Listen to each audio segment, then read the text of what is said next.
A tendência mais forte é para deixar mesmo o PMDB com outros colegas, partindo para a formação de um novo partido, de cunho socialista-democrático. Fernando Henrique Cardoso, em 16 de março de 1988, em entrevista.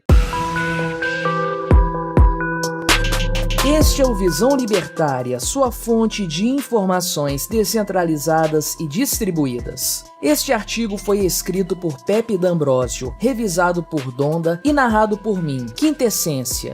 O PSDB foi fundado em junho de 1988, poucos meses antes da Constituição ser promulgada. O partido veio de uma ala mais esquerdista do MDB e foi liderado por figuras como Fernando Henrique Cardoso, Mário Covas e José Serra. Eles acreditavam que o MDB tinha perdido as suas raízes e por isso propuseram uma reforma. Disseram também que dentro do partido era comum a prática do clientelismo e da compra de votos. Portanto, seria necessário criar um movimento que promovesse a democracia e o combate à desigualdade no Brasil. Pouco antes da fundação oficial do PSDB, definiu-se em um congresso que o mascote do partido seria um tucano. O peito amarelo do tucano, a ave natural do Brasil, homenageia o movimento Diretas Já e representa o combate ao desmatamento e a promoção das agendas de sustentabilidade. Embora seja importante conhecermos a origem do PSDB, isso está longe de ser suficiente para o analisarmos do ponto de vista ideológico. Por isso, é importante que consultemos o teórico da escola austríaca Hans Hermann Hoppe. Se você se considera libertário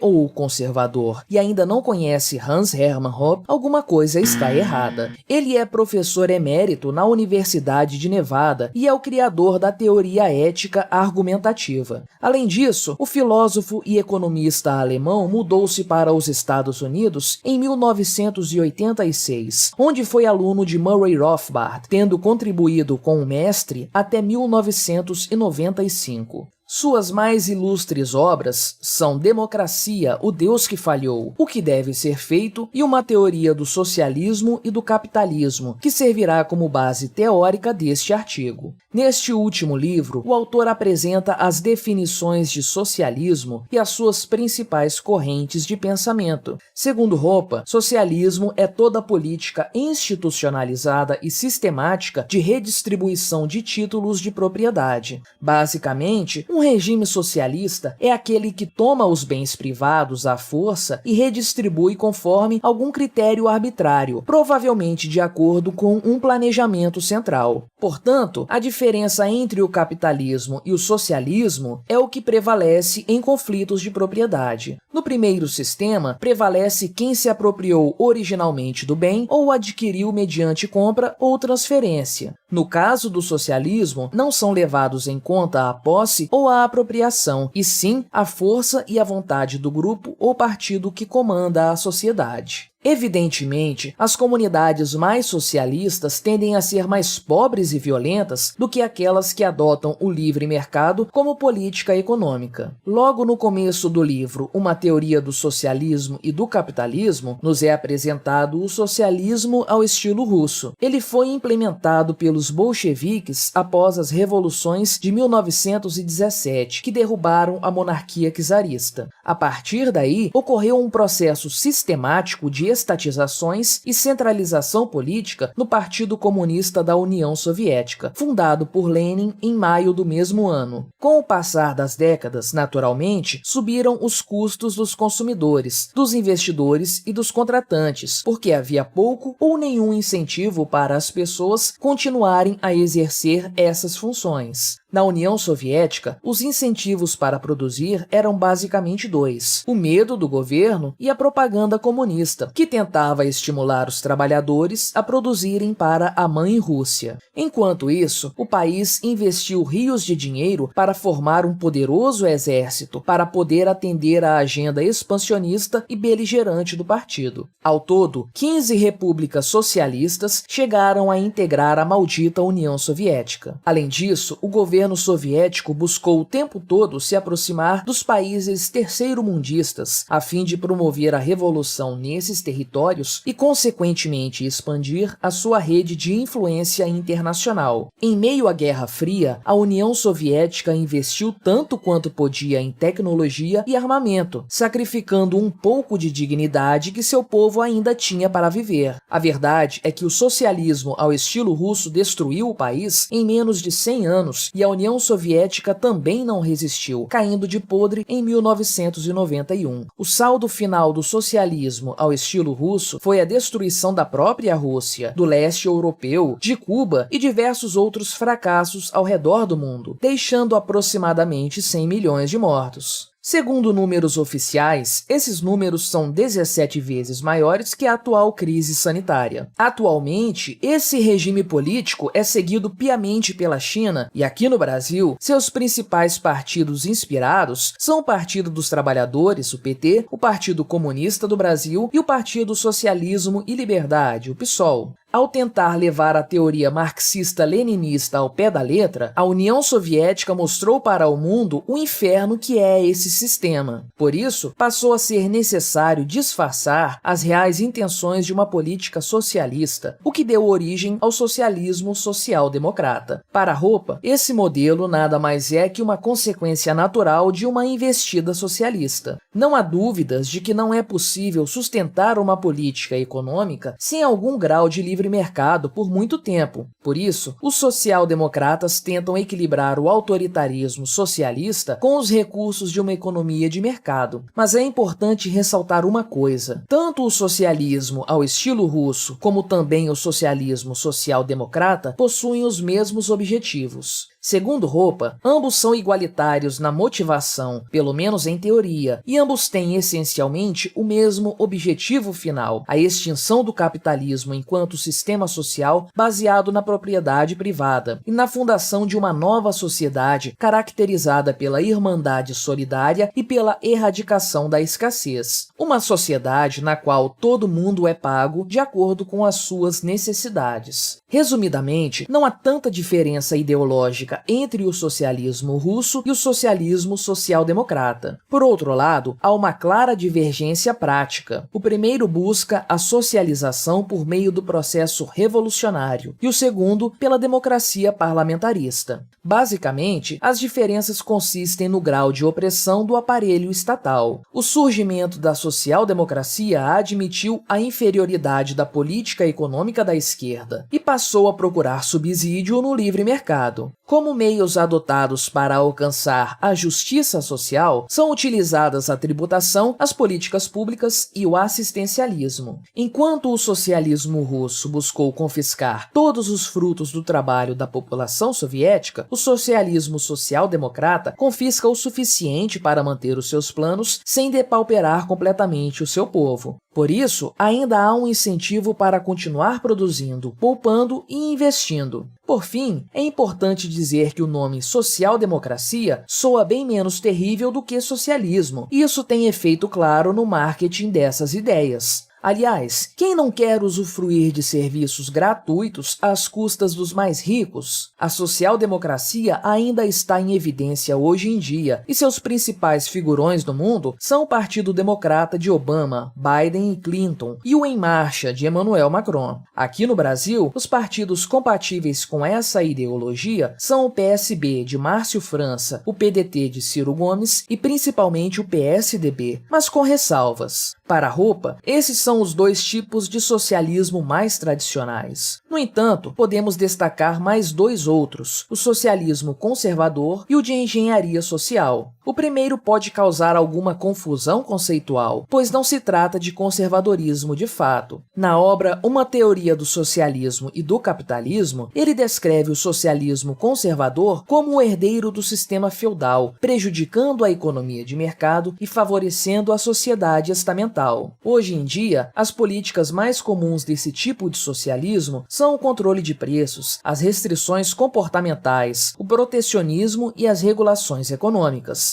Terminologicamente, seria mais correto chamarmos essa ideologia de nacional-desenvolvimentismo do que de conservadorismo. As economias nacionais desenvolvimentistas foram muito comuns nos regimes militares da América do Sul do século passado. No Brasil, ela foi ainda mais intensa na era Vargas, com a legislação trabalhista e o surgimento de empresas estatais, como a Vale do Rio Doce e mais tarde a Petrobras. Esse modelo tende a ser menos agressivo do que os outros tipos de socialismo, mas ainda assim retarda bastante o desenvolvimento social e o crescimento econômico. Por último, Hoppe nos explica um pouco sobre o socialismo de engenharia social. De acordo com o próprio termo, trata-se de uma técnica de racionalização da produção e do controle populacional, a fim de otimizar o desenvolvimento de uma nação. Essa corrente ideológica bebe muito da fonte do positivismo, mas esbarra na realidade. Para o planejamento central poder funcionar, seria necessário que houvesse um grande cérebro que fosse onisciente e alocasse sempre os recursos da maneira mais eficiente possível. Como isso não existe, todas as tentativas de planejamento central sempre irão fracassar, pois as informações estão distribuídas na sociedade. Os planos quinquenais, o grande salto para a frente e todas as outras políticas de governo com nomes apelativos como esses nunca se provaram eficazes e nos levam a uma única conclusão lógica. O melhor modelo de produção é o livre mercado com informações descentralizadas e distribuídas. Agora que temos em mãos as principais correntes socialistas, podemos analisar mais precisamente o PSDB. Seria muito simplista se disséssemos apenas que o PSDB é social-democrata, e de fato ele é. O partido é um dos principais líderes do Centrão e já faz algum tempo que ele está bastante fragmentado. Vários de seus integrantes já demonstraram um viés mais conservador, principalmente nas eleições de 2018, como a campanha Bolsodória do partido. Por outro lado, não faltam figuras socialistas radicais no partido, como José Serra, que já foi presidente da União Nacional dos Estudantes, a UNE. Além de Serra, Arthur Virgílio Neto também faz parte do rol de políticos do PSDB com passado de extrema esquerda. O ex-prefeito de Manaus fez parte da militância ativa do Partido Comunista do Brasil. Com isso, a única coisa que podemos afirmar sobre o PSDB é que ele é um partido imprevisível. O maior exemplo disso é o atual governador de São Paulo, que prometia trazer uma agenda liberalizante e que, na realidade, foi um dos maiores tiranos que o Brasil teve no século. João Dória ficou famoso nacionalmente ao tentar se opor ao presidente Bolsonaro, enquanto o Molusco ainda estava inelegível por conta de seus crimes. O gestor promoveu uma série ininterrupta de restrições discriminatórias e várias outras imposições com base em muita ciência. Não é muito difícil entender o interesse político do partido nesses últimos anos. Desde 1994, o PSDB tinha disputado todas as eleições presidenciais, vencendo as duas primeiras e ficando em segundo nas seguintes. No entanto, em 2018, o resultado foi um verdadeiro fiasco. Geraldo Alckmin, que já tinha sido governador de São Paulo anteriormente, abriu mão de terminar o seu mandato para concorrer à presidência. No entanto, ele conseguiu menos de 5% do total de votos apurados. Com a guinada conservadora do país, o partido perdeu o papel de servir de oposição ao PT, sendo que ambos sempre foram aliados. Até o presente momento, o PSDB vem de inacreditáveis 7 eleições vencidas em sequência para o governo de São Paulo. Os tucanos sobrevivem se aproveitando das brechas políticas, como verdadeiras pragas urbanas. Não é à toa que eles já se aliaram à direita quando convinha, e agora está tudo certo para que Alckmin seja o vice de Lula nas próximas eleições. Assim como o PMDB, o PSDB é desde a sua fundação um partido de caciques, com muitos coronéis e muito rachado. Por isso, nunca foi capaz de fazer oposição de fato a qualquer governo, seja ele de direita ou de esquerda. A maior ironia é que o partido se tornou aquilo que ele foi criado para combater. Surpreendentemente, nem mesmo Hans Hermann Hoppe pode entender a natureza do PSDB. A verdade é que a sujeira tucana está muito além da teoria política e das correntes socialistas. Obrigado por sua audiência. Se você gostou deste vídeo, deixe o seu like e o compartilhe com aquele seu amigo esquerdista que ainda acredita no Estado. Se quiser ser notificado dos próximos vídeos, clique em se inscrever e depois no ícone da campainha. Até a próxima!